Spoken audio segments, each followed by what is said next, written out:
एके news बन गया है अब जनता की आवाज़।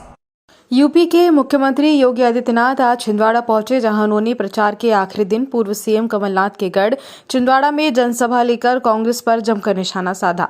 उन्होंने कांग्रेस को एक देश की बड़ी समस्या बताते हुए कहा कि कांग्रेस अक्सर देश की संपदाओं को मुसलमान की संपदा कहती थी। मोदी सरकार आने के बाद मोदी जी ने गरीबों को और वंचित लोगों को सभी योजनाओं का लाभ दिलाया। उन्होंने कहा कि आज देश और पूरे विश्व में उन्नति कर रहा है।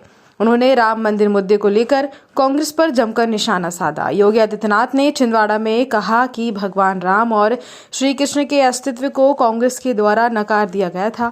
कमलनाथ भी इस कैबिनेट में मिनिस्टर थे जब कांग्रेस कैबिनेट में भगवान राम के न होने का एफिडेविट कोर्ट में प्रस्तुत किया था। उन्होंने कहा कि हम जब राम जन्मभूमि में मंदिर बनाने की बात कहते थे तो हमारा मजाक उड़ाया जाता था। हम तो यही नारा लगाते थे कि हम मंदिर वही बनाएंगे, राम लला हम आएंगे, ढांचा भी गिराएंगे, लेकिन कांग्रेस इसका मजाक बनाती थी। आज मंदिर भी बन रहा है। पहले कांग्रेस कहती थी कि तिथि नहीं बनाएंगे, मंदिर वहीं बनाएंगे। हम आपको तिथि बता रहे हैं। 24 जनवरी को अयोध्या में देश के प्रधानमंत्री नरेंद्र मोदी रामलला की प्राण प्रतिष्ठा करेंगे और कमल का बटन दबाओ, बंटी भैया को जिताओ और अयोध्या आओ। योगी आदित्यनाथ ने अयोध्या में भगवान रामलला के दर्शन करने को लेकर मंच से बड़ा बयान दिया। उन्होंने कहा कि यदि आप अयोध्या में रामलला के दर्शन करना चाहते हैं तो कमल का बटन दबाओ, बंटी भैया को विधायक बनकर भोपाल भेजो और अयोध्या आने का प्रबंध वे खुद कर देंगे। प्रचुर प्राकृतिक संसाधनों से समृद्ध एक ऐसी विधानसभा है भाइयों बहनों, जिस विधानसभा को कांग्रेस ने आजादी के बाद से ही विकास से वंचित रख करके, बुनियादी सुविधाओं से वंचित करके और पीछे धकेलने का काम किया है। और इसीलिए आज मैं आप सबके बीच में आपसे आह्वान करने के लिए आया हूं कि भाइयों बहनों, आपने पिछले 9 वर्ष में देश की तकदीर को बदलते हुए देखा है।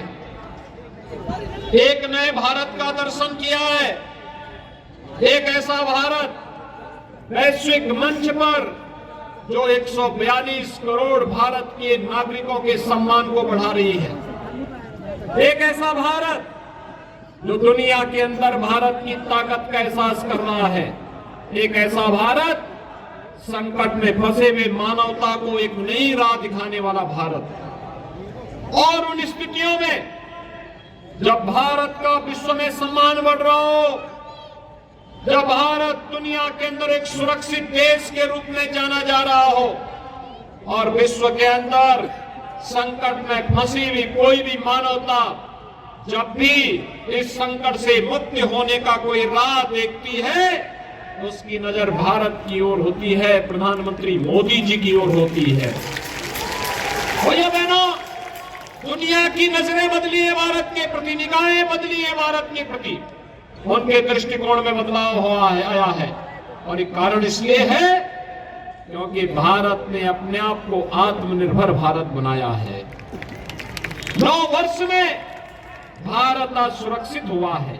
एक समय था जब कांग्रेस के समय में दुश्मन देश ये भारत के अंदर घुसपैठ करते थे, भारत की सीमाओं का अतिक्रमण करते थे।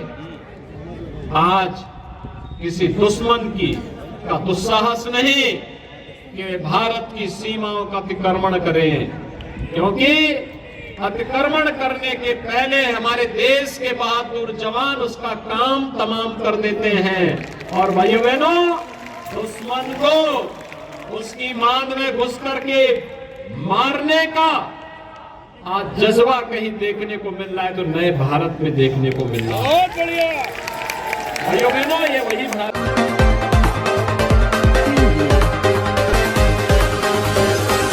एके न्यूज़ बन गया है अब जनता की आवाज़।